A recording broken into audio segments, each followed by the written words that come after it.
dan bahagia. Perkenalkan, kami dari Padepokan 186 KKN UST 2021. Program kerja kelompok dengan tema Promosi Desa Wisata Candi Sojiwan.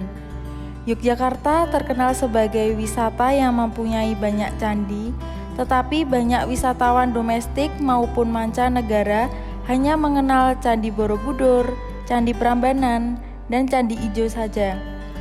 Di balik wisata terkenal tersebut, terdapat wisata tersembunyi yang menarik, yaitu Candi Sojiwan.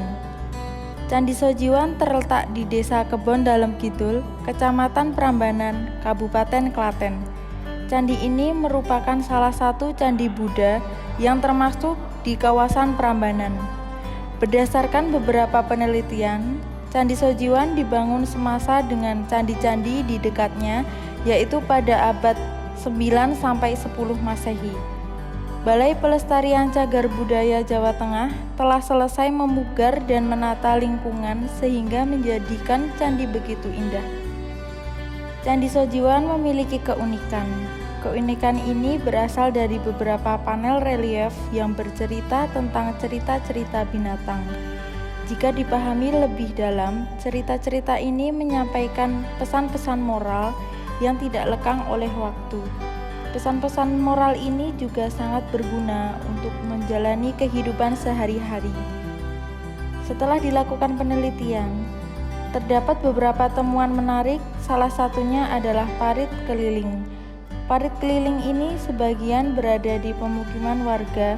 Di dalam parit keliling ditemukan arca, pondasi, candi, struktur pagar, batu candi, struktur dan batu candi di sekitar pemukiman warga yang berada di sebelah selatan Candi Induk. Di antara terdapat relief kara yang sedang bersiasat dengan buaya dan juga terdapat perlombaan antara Garuda dan kura-kura. Bentuk dan ukuran candi-candi di kawasan Prambanan beragam, sehingga kawasan ini berpotensi sebagai Taman Purbakala Nasional. Selain berbagai taman purbakala nasional, bentuk dan ukuran candi-candi di kawasan Prambanan juga berpotensi sebagai museum arsitektur candi skala nasional. Candi Sojiwan merupakan candi Buddha terbesar kelima di Provinsi Jawa Tengah yang pada candi induknya telah selesai dipugar. Jika mengunjungi Candi Prambanan, tidak lengkap jika belum mengunjungi Candi Sojiwan. Selain candi yang megah, pengunjung juga dapat menikmati suasana pedesaan yang tenang.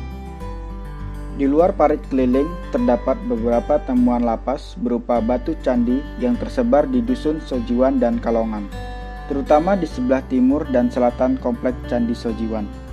Batu-batu candi tersebut tersebar di sekitar permukiman warga dan sebagian dijadikan pagar halaman rumah penduduk. Artefak dari Candi Sojiwan yang disimpan di tempat lain berupa prasasti pendek yang disimpan di Museum Nasional Jakarta dan Arka Dwarapala yang sekarang berada di alun-alun Klaten. Candi Sojiwan berada di kawasan Siwa Plateau yang banyak terdapat candi, baik candi latar belakang agama Hindu maupun Buddha. Hal ini menunjukkan bahwa sejak dulu nenek moyang kita telah hidup harmonis dan sangat toleransi.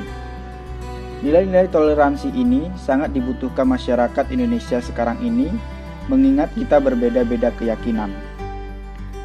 Candi Sojiwan memiliki luas sekitar 8.140 meter persegi dengan bangunan utama yang berukuran 401,3 meter persegi dan mempunyai tinggi 27 meter menghadap ke barat. Candi Sojiwan mempunyai arsitektur berbentuk ramping menyerupai Candi Prambanan. Candi Sojiwan mengambil unsur gaya Jawa Tengah yang mempunyai 3 bagian, yaitu bagian kaki atau dasar, tubuh candi, dan atap candi. Apabila Anda menelusuri kaki Candi Sojiwan, Anda akan melihat relief fabel yang berupa kisah Jakarta.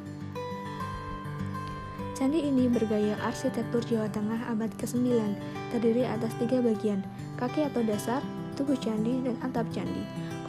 Kompleks candi ini seluas 8.140 meter persegi dengan bangunan utama berukuran 401,3 meter persegi dan tinggi 27 meter.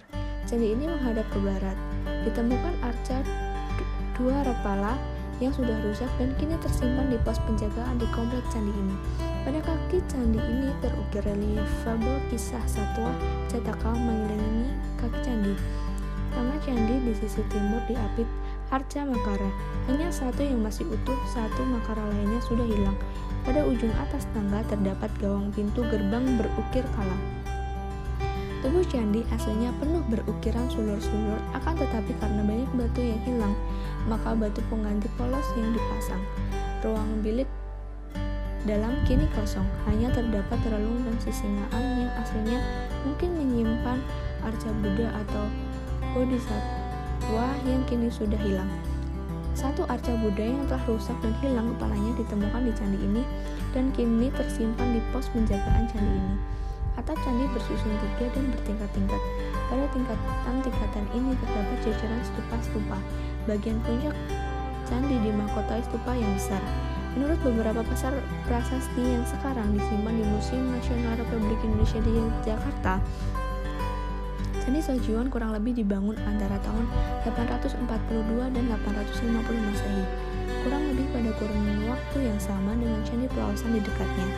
Prasasti Rukam berangka tahun 829 Saka atau 907 Masehi yang kini disimpan di Museum Nasional, menyebutkan mengenai upacara peresmian perbaikan desa Sojiwan oleh Nini Haji Raken Sanjiwana sebelum desa ini hancur akibat letusan gunung berapi.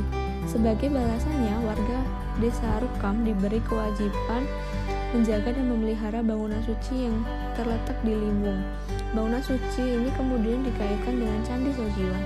Sementara tokoh pelindung yang disebutkan dalam prasasti ini, Nini Haji Raken Sanjiwana, disamakan dengan Ratu Pramowardhani. Candi ini dinamai berdasarkan ratu ini dan dipercaya dipersembahkan untuknya sebagai candi pedharmaan. Candi Sojiwan untuk pertama kali dilaporkan pada tahun 1813 oleh Kolonel Collis Mackenzie, seorang utusan Raffles yang kala itu di tengah mendata informasi kepurbakalan di Jawa.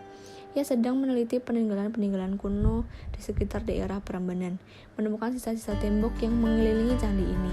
Di taman Candi Sojiwan juga menarik selain mengunjungi candi, yaitu wisata berkuda yang dimiliki oleh kampus kuda Klaten yang tempatnya di Taman Candi Sojiwan. Menunggangi kuda mengelilingi Candi Sojiwan dengan biaya yang terjangkau. Dan juga di Taman Candi Sojiwan juga banyak makanan atau jajanan yang bisa dinikmati selagi berwisata di Candi Sojiwan, dan juga oleh-oleh berupa gantungan kunci, baju dan aksesoris lainnya. Di wisata Candi Sojiwan ini juga ada batik Candi Sojiwan yang bisa untuk alternatif oleh-oleh. Di barat Candi Sojiwan juga bisa camping ground untuk menyewa cukup dengan 25.000 per malam, dan di Taman Wisata Candi Sojiwan juga ada taman bermain untuk anak-anak. Jadi berwisata di Candi Sojiwan menyenangkan dan menarik. Namun karena adanya pandemi COVID-19 melemahkan sektor ekonomi dan pariwisata di sekitar Candi Sojiwan dan pengunjung tidak boleh masuk. Tapi jika wisatawan ingin berwisata di Candi Sojiwan di masa pandemi ini, bisa hanya di kawasan Taman Candi Sojiwan dengan protokol kesehatan yang ketat. Semoga pandemi COVID segera berakhir dan semua kembali seperti semula. Jangan lupa tetap mematuhi 5M, memakai masker, menjaga jarak, mencuci tangan, menghindari kerumunan, mengurangi mobilitas. Terima kasih, salam.